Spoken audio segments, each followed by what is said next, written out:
Hello everyone, आप सभी का स्वागत है आपके शानदार व बेहतरीन online learning platform exam club पर। आज हम लोग स्टार्टिंग करने वाले अपने लास्ट चैप्टर की क्लास 6 की एनसीईआरटी की। तो हम लोग बात करेंगे अपनी यहाँ पे चैप्टर आवर कंट्री इंडिया की। तो इसमें हम लोग फिजिकल,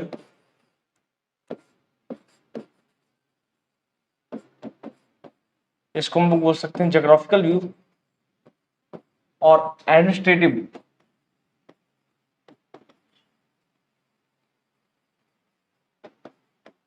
दोनों व्यूज में इंडिया को देखेंगे। ठीक है, तो शुरू करते हैं हम लोग अपना chapter. India is a country of vast geographical expense. तो इसका मतलब है कि वास्ट, इंडिया बहुत ही बड़ी कंट्री है, बिग। इंडिया का ज्योग्राफी फिजिकल लैंड है वो बहुत ही ज्यादा बड़ा है। ठीक है, बहुत दूर दूर तक है एक्सपेंस। इन द नॉर्थ, बात करते हैं पहले साइड्स की, डायरेक्शन की। तो ये हमारी होगी नॉर्थ, ये हो गया साउथ, ये हो गया हमारा वेस्ट और ये हो गया ईस्ट। तो नॉर्थ में हम लोग देखेंगे यहाँ पे क्या है, हिमालयाज है।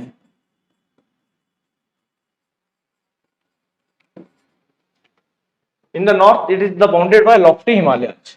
लॉफ्टी मतलब वो तो भारत में जो नॉर्थ उत्तर साइड है वहां पे बुलंद एकदम हिमालयाज खड़े हैं, जो हम लोगों को प्रोटेक्ट भी करते हैं चाइना से काफी ज्यादा। ठीक है, the Arabian Sea in the west. Arabian Sea कहां पे है, वेस्ट में क्या है, अरेबियन सी। चलिए, the bay of Bengal in the east and the Indian ocean in the south. ठीक है, ईस्ट में क्या है, वे ऑफ बंगाल, और साउथ में क्या है, इंडियन ओशियन। हम लोगों ने पढ़ा था इंडियन ओशियन एक मात्र ऐसा ओशियन है जिसका नाम है कंट्री के ऊपर होता है। ठीक है, India is area of about 3.28 million square metre. ये बहुत ही इंपॉर्टेंट फैक्ट है। The north south extend from the Ladakh to Kanyakumari. ठीक है, तो नॉर्थ में क्या है, लद्दाख, और साउथ में क्या है, Kanyakumari.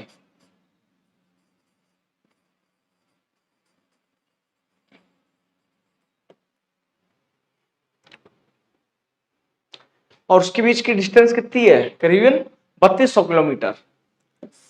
Eastern and western extend from Arunachal Pradesh to कुछ ऑफ अबाउट 2900 किलोमीटर। तो यहाँ पे क्या है, वेस्ट में कच्छ जो कि गुजरात में पड़ता है, और है यहाँ पे ईस्ट में Arunachal Pradesh. The lofty mountains, the great Indian desert, the northern plains, and the uneven plateau surface and the coast of and the Iceland present the diversity of landforms। तो इंडिया में अगर हम लोग लैंडफॉर्म्स की बात करें तो आपको हर एक तरह का लैंडफॉर्म्स दिख जाएगा। आपको डिजाइड भी दिख जाएगा, आपको नॉर्थर्न प्लेन्स एकदम मतलब फ्लैट लैंड दिख जाएगा, अनइवन ऊपर नीचे वाला लैंड दिख जाएगा, माउंटेन्स भी दिख जाएंगे, कोस्टल प्लेन्स भी दिख जाएंगे, बीचेस भी दिख जाएंगे। हर तरह का लैंड आपको दिख जाएगा इंडिया के वेजिटेशन में। ये इंडिया को डाइवर्स बनाता है। ठीक है, आगे देखते हैं।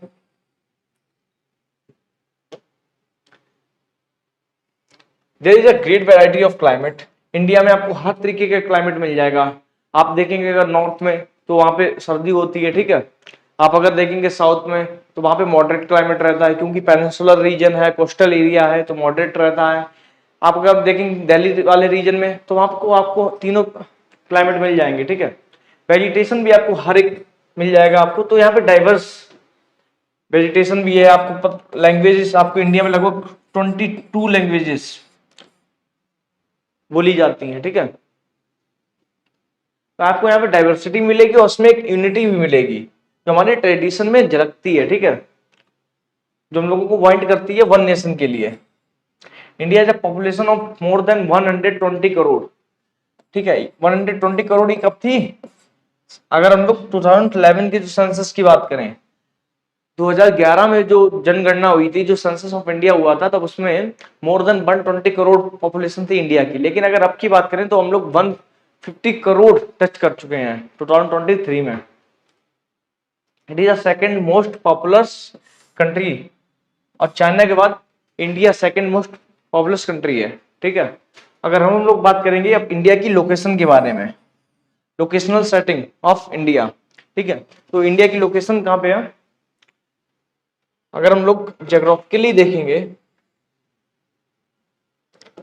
So India is located in the northern hemisphere. India कहाँ पे लोकेट करता है? नॉर्थर्न हेमिस्फीयर में। अगर हम लोग बर्ड मैप की बात करें तो नॉर्थर्न में भी, वो भी ईस्टर्न साइड में, तो नॉर्थर्न और ईस्टर्न हेमिस्फीयर में। तो इसके कितने भी लेटीट्यूड और लॉन्गिट्यूड होंगे उसी हिसाब से देखे जाएंगे, नॉर्थर्न और ईस्टर्न के हिसाब से। The tropic of cancer India में कहां से पास होता है? 23 degree 30 minute north, passes almost halfway through the country। और tropic of cancer 23 degree 30 minute से इंडिया में लगभग इंडिया को दो पार्ट्स में डिवाइड कर देता है, ठीक है। ये लाइन गुजरात राजस्थान से होते हुए जाती है, मध्य प्रदेश से होते हुए फ्रॉम द साउथ। और हम लोग अगर देखें साउथ और नॉर्थ से, तो mainland of India extend between the 8 degree 4 minute north to 37 degree 6 minute north latitude. और अगर वेस्ट टू ईस्ट की बात करें तो India extended from 68 degree 7 minute east to 97 degree 25 minute east. ये दोनों लेटीट्यूडनल पॉइंट्स बहुत ही ज्यादा इंपॉर्टेंट है, ठीक है। सॉरी, ये आपका लॉन्गिट्यूड हो गया और ये आपका लेटीट्यूड हो गया। ये दोनों बहुत ही ज्यादा इंपॉर्टेंट है। अगर हम लोग देखें एग्जाम पॉइंट ऑफ व्यू से तो ये पूछे ही जाते हैं, ठीक है। और ये अभी नहीं, कितने भी वनडे एग्जाम में बात करें जहाँ पे ज्योग्राफी सेक्शन आता है वहां पे पूछे ही जाते हैं, ठीक है, इंडिया की लोकेशन खासकर। If we divide the world into the eastern and western hemisphere, तो विच पार्ट में आता है हमारा? तो मैंने आपको पहले बताया था, अगर हम लोग ईस्टर्न और वेस्टर्न हेमिस्फीयर की बात करें तो इंडिया कहाँ पे लोकेटेड है? ईस्टर्न हेमिस्फीयर में।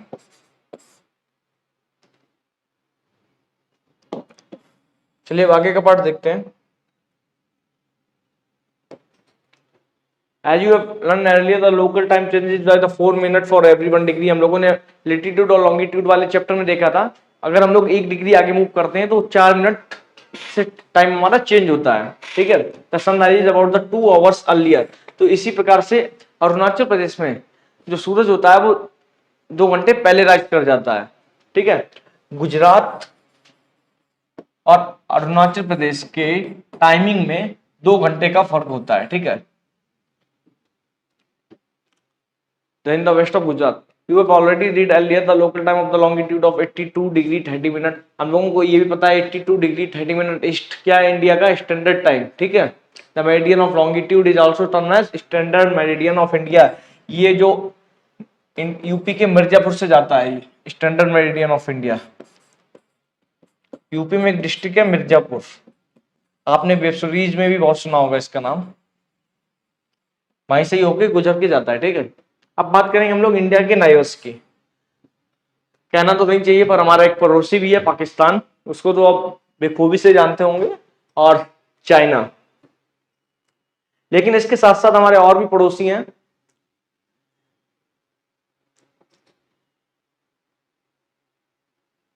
ये इंडिया का फिजिकल मैप। तो एक तो हमारा पड़ोसी हो गया अफगानिस्तान, इसकी तकरीबन 17 किलोमीटर बाउंड्री इंडिया से टच होती है। फिर हमारा पाकिस्तान, फिर आता है चाइना। तो फर्स्ट हमारा अफगानिस्तान हो गया, second Pakistan, third China, fourth Nepal, fifth Bhutan, six Bangladesh और सेवेंथ म्यांमार। तो 7 कंट्रीज ऐसी हो गई हमारी जिनकी लैंड बाउंड्री, ठीक है, जिनकी लैंड बाउंड्री इंडिया से टच करती है। बाद में अगर हम लोग वाटर बाउंड्रीज की बात करें तो श्रीलंका और मालदीव्स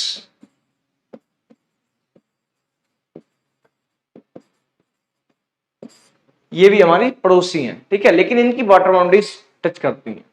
लैंड बाउंड्री में अगर हम लोग बात करें तो 7 कंट्रीज हैं ऐसी।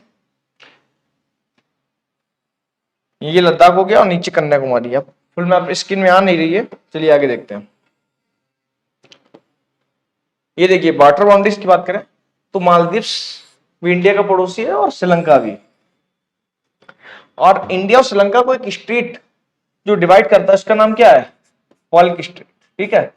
तो ये क्वेश्चन पिछले वाले चैप्टर में पूछा गया था।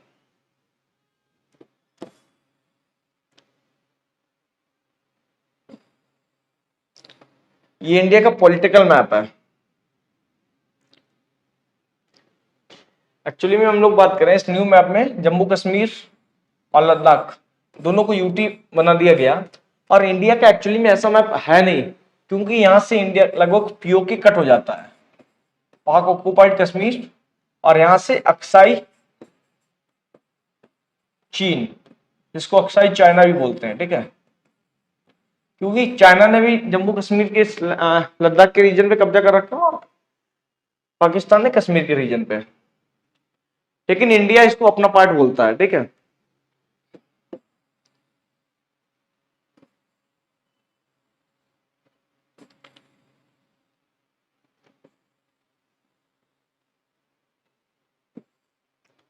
अब हम लोग बात करेंगे पॉलिटिकल एंड एडमिनिस्ट्रेटिव डिविजन्स की। India is a vast country, हम लोगों को ऑलरेडी पता है इंडिया बहुत ही बड़ी कंट्री है, और the country is divided into the 28 states, ठीक है।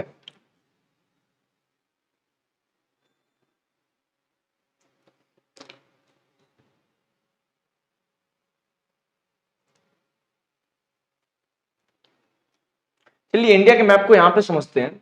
ये इंडिया का फिजिकल मैप है। तो इंडिया में इस रीजन पे ये ग्रेट हिमालय है, ठीक है, इस वाले रीजन पे आप देख सकते हैं आसाम, नागालैंड, अरुणाचल प्रदेश, और ये मेघालय में भी एग्जिस्ट करते हैं। अभी एक पेपर में क्वेश्चन आया था कि मेघालय में हिमालय है या नहीं है, ठीक है। फिर उसके बाद में ये माउंटेन वाला रेंज हो गया, यहाँ पे सारे में माउंटेन्स हैं, ठीक है। ये नॉर्थन प्लेन है हमारा, मतलब यहाँ पे फ्लैट लैंड है, एलुवियल ऑयल है। फिर आता हमारा ये वाला पार्ट है, ये थार, यहाँ पे थर्ड डिजर्ट आपको देखने को मिल जाएगा, great Indian desert, Aravali range भी यहीं पे है। उसके अगर नीचे आते हैं तो ये हमारा विंध्या रेंज है, ठीक है। ये हमारा क्या हो जाता है, प्लेटू रीजन। जब जो फ्लैट रेंज लैंड आपस में टकराते हैं तब क्या बनता है, प्लेटू। तो ये वाला सारा हो गया प्लेटू रीजन, ठीक है। उसके नीचे आ जाती सतपुरा रेंज। ये हमारी नर्मदा और तापी दो ऐसी रिवर हैं जो वेस्ट से ईस्ट की तरफ फ्लो करती हैं, ठीक है। और सारी रिवर हम लोग देखेंगे, महानदी हो गया, जैसे गोदावरी हो गया, कृष्णा हो गया, या फिर कावेरी हो गया, ये सारी कहाँ जा रही हैं, ईस्ट टू वेस्ट, लेकिन ड्रेन कहाँ पे होती है, बे ऑफ बंगाल में, ठीक है। तो ये क्वेश्चन बहुत इंपॉर्टेंट है। इंडिया का फिजिकल मैप आपको, फिजिकल और पॉलिटिकल मैप को आपको मुंह जवानी मतलब एकदम दिमाग में परमानेंट सोते वक्त भी आना चाहिए, ऐसा समझ लीजिए आप ज्योग्राफी में, तो चीजें आपके लिए बहुत ही ज्यादा आसान हो जाएंगी। फिर ये पार्ट है सारा, या देख रहे ट्रायंगल जैसा हो रहा है, तो ये हमारा क्या है, पेनिनसुलर पार्ट, ठीक है। पेनिनसुलर, पेनिनसुलर एक्चुअली में क्या होता है, जब आपके तीनों साइड वाटर बॉडीज होती हैं, तीनों साइड, ठीक है, तो ये सारा क्या हो गया आपका पेनिनसुलर रीजन। और पेनिनसुलर रीजन के जो कोस्टल एरिया है ना, इसको बोलते हैं हम लोग वेस्टर्न घाट्स, ठीक है। क्या बोलते हैं, वेस्टर्न घाट्स। और ये वाला पार्ट है, इसको बोलते हैं हम लोग ईस्टर्न घाट्स। ईस्टर्न घाट्स में कोस्टल एरिया आपकी वो ज्यादा चौड़ी है, ठीक है, इतनी वेस्टर्न घाट्स में नहीं है। और यहाँ पे आपको मिल जाएगा मिनरल्स बहुत सारे, ठीक है। जो हमारा ईस्टर्न घाट्स है वो बहुत ही ज्यादा रिच है, किसमें, मिनरल्स में। चलिए अभी हम लोग आगे देखेंगे डिटेल में और भी ज्यादा।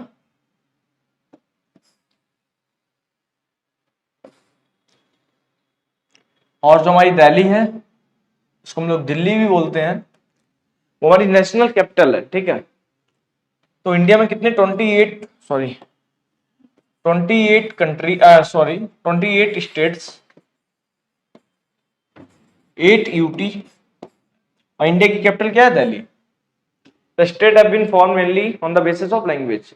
और इंडिया में जो कितने भी स्टेट्स हैं उनका जो डिवाइडेशन हुआ है किसके फॉर्म में हुआ है, स्टेट्स के ऊपर हुआ है, स्टेट के बेसिस पे हुआ है, ठीक है, उसके स्टेट के पैरामीटर पे हुआ है।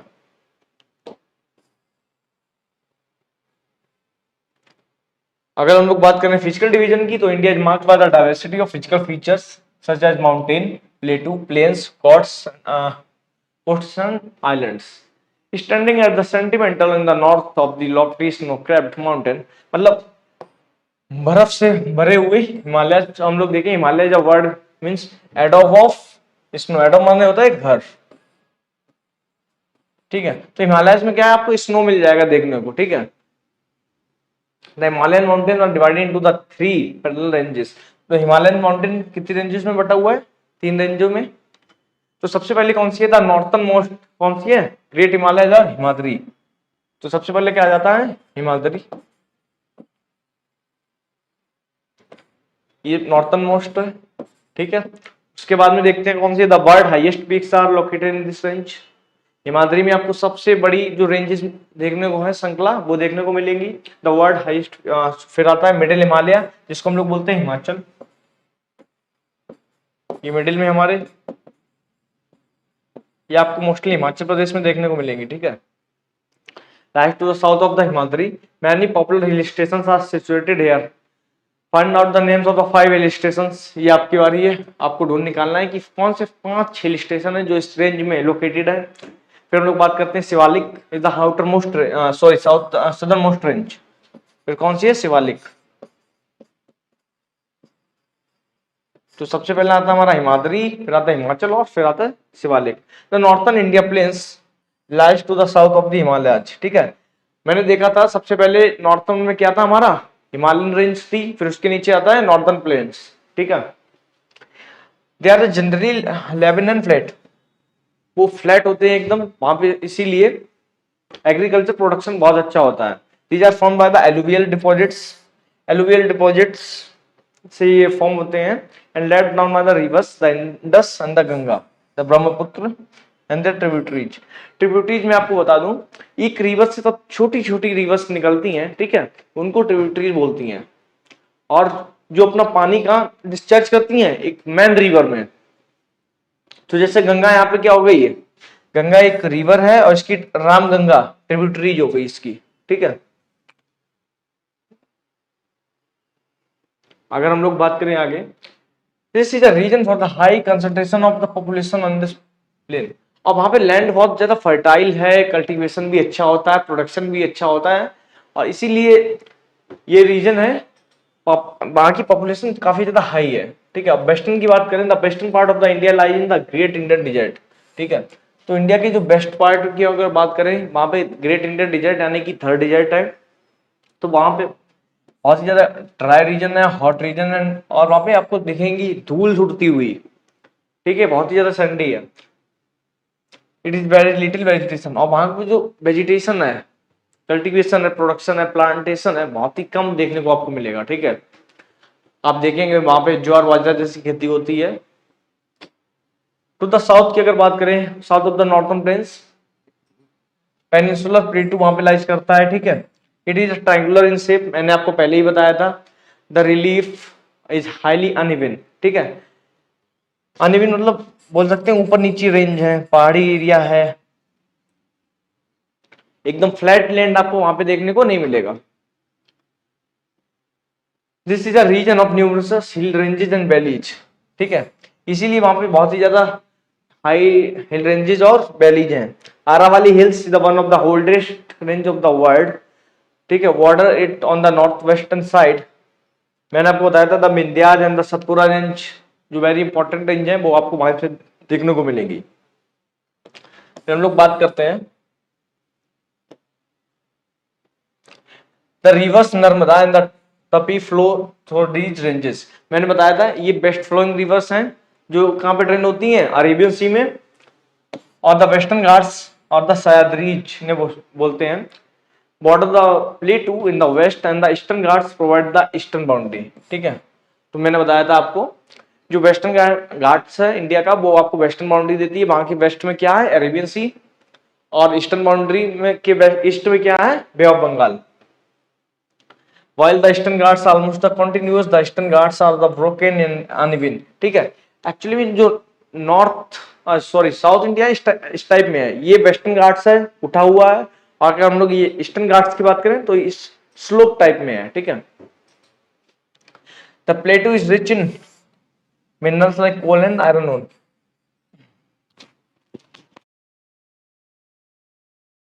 जो हमारा ईस्टर्न घाट्स है वो रिच इन मिनरल्स है, मैंने आपको पहले बताया था, लाइक कोल और आयरन ओर में। अगर हम लोग वेस्ट की बात करें, to the west of the western Ghats and the east of the eastern Ghat is the coastal plains, ठीक है।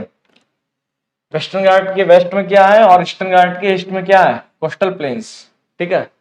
मतलब उसको समुद्री तट भी बोल सकते हैं हम लोग।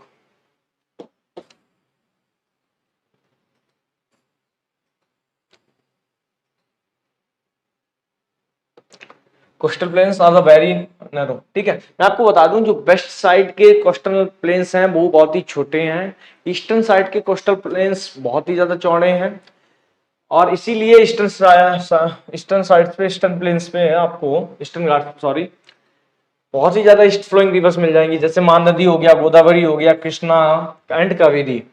और ये सारी ड्रेन कहाँ करती है, बे ऑफ बंगाल में। इनका पानी कहाँ जाता है, बे ऑफ बंगाल की side. These rivers are formed by fertile delta, ठीक है, एट देयर माउथ। और ये बहुत ही ज्यादा फर्टाइल, उपजाऊ मिट्टी पैदा करती है, ठीक है, delta. The Sundarban delta is form where the Ganga and Brahmaputra flows into the west of Bengal, ठीक है। और जहाँ पे गंगा और ब्रह्मपुत्र बे ऑफ बंगाल से मिलती जाके, वहां पे कौन सा डेल्टा फॉर्म होता है, सुंदरबन डेल्टा। ये बहुत ही ज्यादा इंपॉर्टेंट क्वेश्चन है, ठीक है। अगर हम लोग आगे बात करें,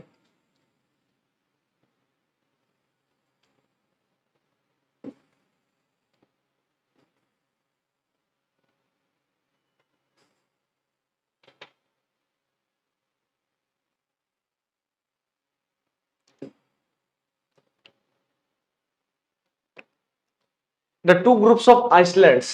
आइसलैंड्स क्या होता है एक्चुअली में, कोई भी एक ऐसा एरिया हो जो अपने चारों तरफ पानी से घिरा हुआ हो, ठीक है। आइसलैंड किस पार्ट्स को बोलते हैं, एक ऐसा एरिया जो चारों तरफ वाटर वाटर से घिरा हुआ हो, ठीक है। तो Lakshadweep island are located in the Arabian Sea. Arabian Sea में एक ऐसा एरिया है जो चारों तरफ पानी से घिरा हुआ है, उसका क्या नाम है, Lakshadweep island. These are the coral island, sorry, और जो लक्षद्वीप आइसलैंड है वो कोरल आइसलैंड है, जो केरला की कोस्ट पे लोकेटेड है, लगभग केरला से थोड़ी दूरी पे। The Andaman and the Nicobar island lie to the southern east of the Indian mainland of the bay of Bengal, ठीक है। तो अंडमान एंड निकोबार आइसलैंड है, ये कहां पे लोकेटेड है, southern east part of the mainland of Bay of Bengal. Do you know the which group of Iceland are affected by the tsunami in 2004? तो 2004 में एक सुनामी आई थी जिससे लक्षद्वीप आइसलैंड काफी ज्यादा अफेक्टेड हुआ था।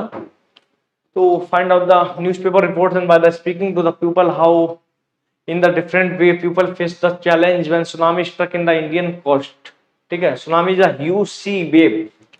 सुनामी क्या होता है, बहुत बड़ी सी वेव होती है generated due to the earthquake on the sea floor. तब सी समुद्री एरिया में तब क्या होता है, अर्थक्वेक आता है, तब वहां पे बहुत ही बड़ी वेव जनरेट होती है, उनको क्या बोलते हैं, वाटर का मूवमेंट होता है एक्चुअली में, ये उसको क्या बोलते हैं, सुनामी, ठीक है। तो इसी प्रकार से हमारा एक चैप्टर, ये हमारी बुक कंप्लीट हो गई, 6th क्लास की ज्योग्राफी। इससे 2-3 चैप्टर नई एनसीईआरटी में डिलीट हो गए हैं। यूपीएससी के कितने भी एक्सपेरिमेंट्स हैं वो ओल्ड एनसीईआरटी को भी रिफर कर सकते हैं, या फिर इसके जो चैप्टर जो डिलीटेड हो गए हैं उनको आप इंटरनेट से निकाल कर पढ़ सकते हैं, ठीक है। वो आप एग्जामिनेशन पॉइंट ऑफ व्यू से काफी ज्यादा इंपॉर्टेंट है।